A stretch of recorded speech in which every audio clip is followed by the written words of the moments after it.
guys, welcome back. This week we're gonna get to tackle the interesting processes of evolution. Evolution.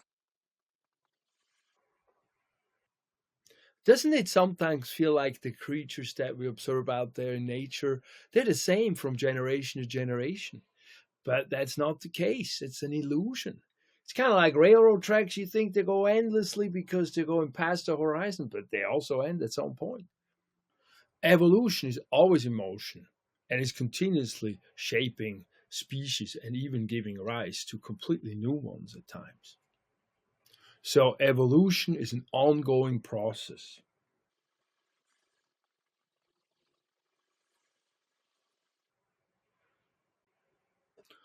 And species are always changing, even if we don't notice it day to day.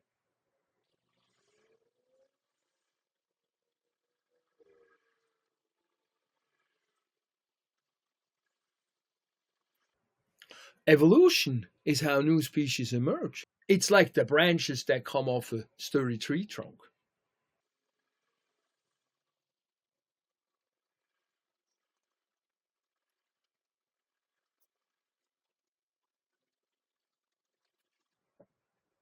And besides what we've already learned about the genetic code being pretty much the same in all species, and then that tells us there's a common origin, also evolution tells us that all life connects back to a common origin.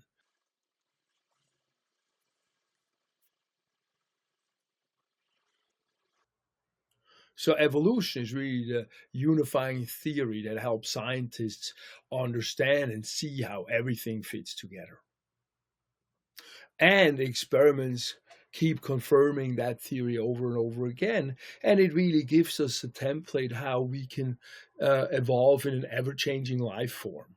So let's dig into the nuts and bolts and see how traits morph across generations and how new species can pop up. We'll tackle some big questions biologists had answered about the evolutionary theory over time.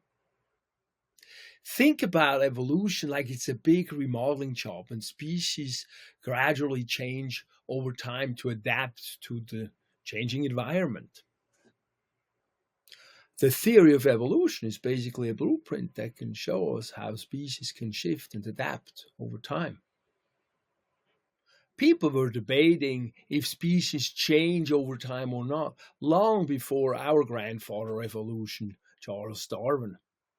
During the ancient Greeks, for example, it was Plato's view that the species were stagnant, but that was the main view, but it wasn't all everybody's view. And so we know even back then they were debating those kind of thoughts.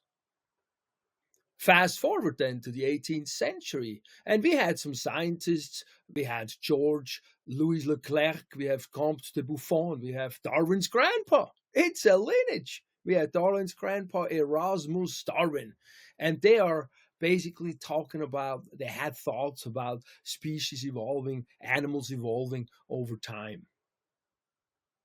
And common scientific thought at that time, at least, was that they recognized that some species had gone extinct. So we knew that, at least at that point, as scientific fact. Around the same time, there was a geologist in Scotland. His name was James Hutton, and he was putting the idea up that the Earth is changing in small daily processes gradually rather than by epic sudden cataclysmic events.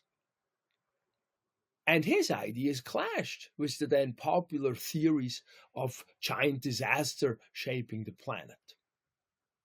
And then in the 19th century, it was Charles Lyell who popularized Hutton's ideas. And then guess what? Charles Darwin became a pal of his.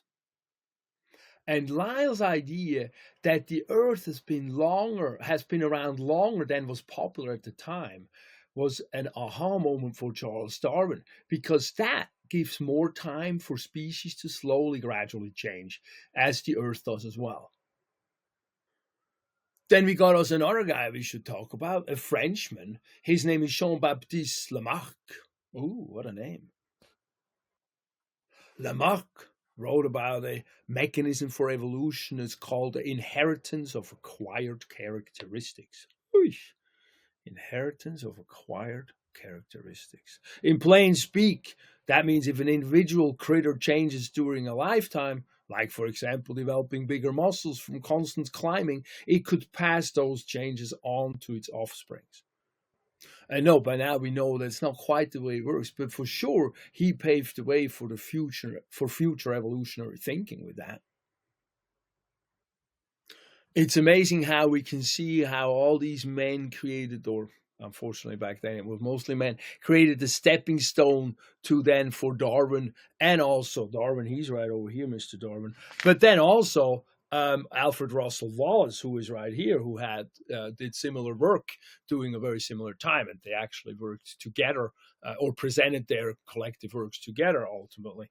But it's amazing how we have a lineage of people, of thinkers that create more advanced thought, and then at some point we get to these kind of theories that then set themselves in. So it's not just one person; it's really a teamwork across time, so to speak.